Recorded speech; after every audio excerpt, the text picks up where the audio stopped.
bold advance into Russia's Kursk region has sparked international debate, with NATO Secretary-General Jens Stoltenberg affirming that Ukraine's actions are within its rights under international law.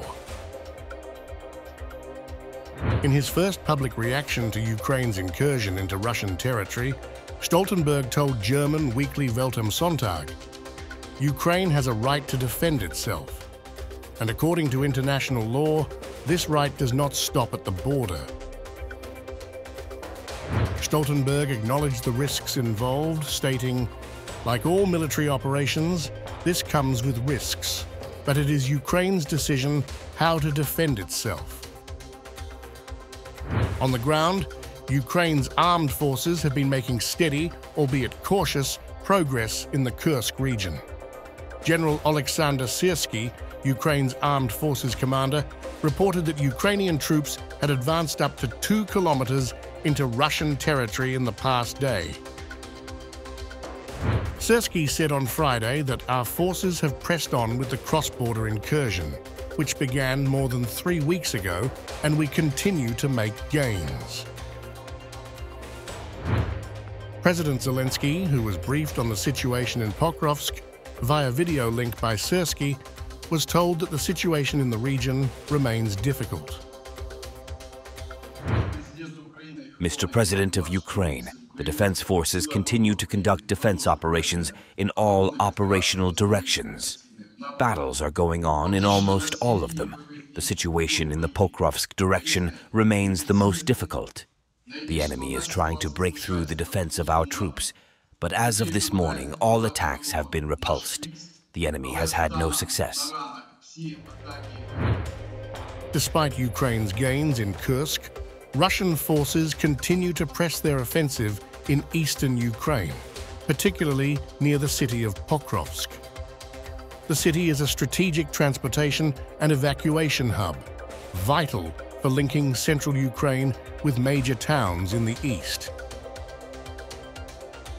Syrskyi reported that Ukrainian defenses in the Pokrovsk area held firm against 58 Russian assaults on Thursday and 36 more by Friday.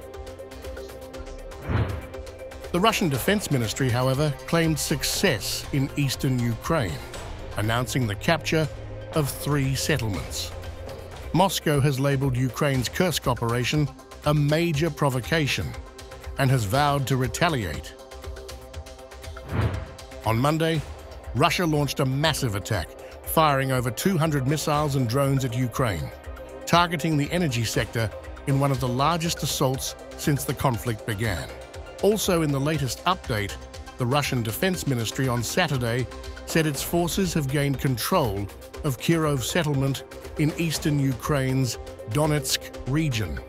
Donetsk is one of 4 Ukrainian regions which Russia says it has annexed, even though it does not fully control all of them, a territorial claim which Kyiv and the West have rejected as illegal and one which Ukraine has vowed to reverse by force.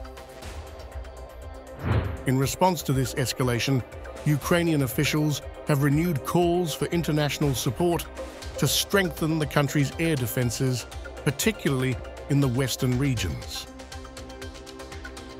Ukrainian Defense Minister Rustem Umerov highlighted the need for a defense belt over these areas during an informal meeting with EU defense ministers. Umerov said that we need to protect our civilians and our critical infrastructure from these relentless Russian attacks. Meanwhile, EU defense ministers agreed on Friday to boost their training program for Ukrainian troops.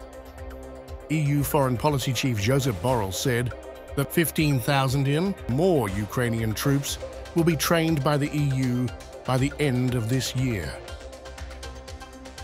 Allow me to say that it has been a success, a great success. It's the most successful training mission that the European Union has ever performed. It has trained 60,000 soldiers. And today the ministers agreed on raising the target to 75,000, adding 15,000 more by the end of the year. This is also a good news. We'll do more. Ukraine is requesting. This war requires a constant adaptation to the modalities of the war. The training has to be shortened and adapted to the Ukrainian needs. Now, all eyes remain on Pokrovsk, whether Russia could create a dent in Ukraine's advantage in Kursk or Kyiv continues to resist Moscow forces.